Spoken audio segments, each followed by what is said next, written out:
I didn't fall in love all at once. It wasn't fireworks. It wasn't certain. It was subtle, quiet, almost invisible.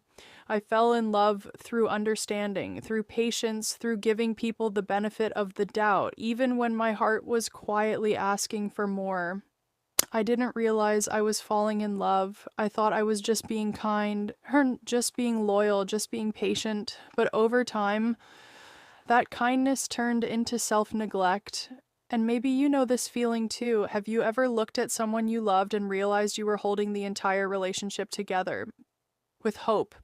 Have you ever loved someone so deeply that you started shrinking yourself to stay close to them? If you're listening to this right now, I want you to know something important. You didn't imagine it. You weren't too sensitive, and you weren't asking for too much. You were asking the wrong person. I stayed longer than I should have, not because I didn't see the signs, but because I believed love could change things.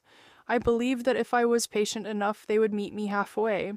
If I were gentle enough, they would open up. If I loved deeply enough, they would finally choose me. But love is not supposed to feel like convincing someone to care.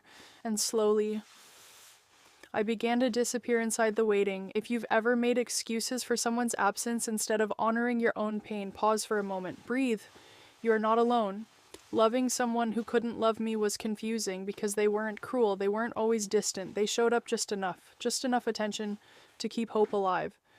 Just enough warmth to keep me attached, just enough effort to make me doubt my own needs. And that kind of love hurts quietly because you can't point to one moment and say, this is when it ended. It ends slowly in pieces, in the quiet disappointments you don't talk about.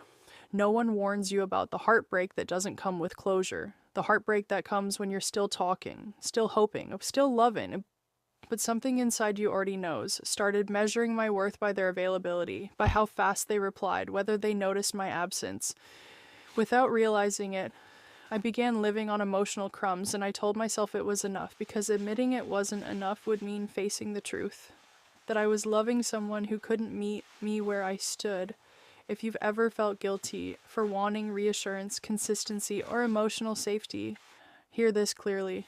Those are not luxuries, they are needs. I confused potential with reality. I loved who they could be, not who they consistently were, and that kept me stuck because potential feels hopeful, but reality tells the truth, and the truth was painful. They weren't choosing me. The hardest thing I had to accept wasn't that they didn't love me, it was that I kept choosing someone who wasn't choosing me back. Letting go didn't happen all at once, it happened in moments. The moment I stopped explaining my feelings and started silencing them. The moment I noticed I was anxious more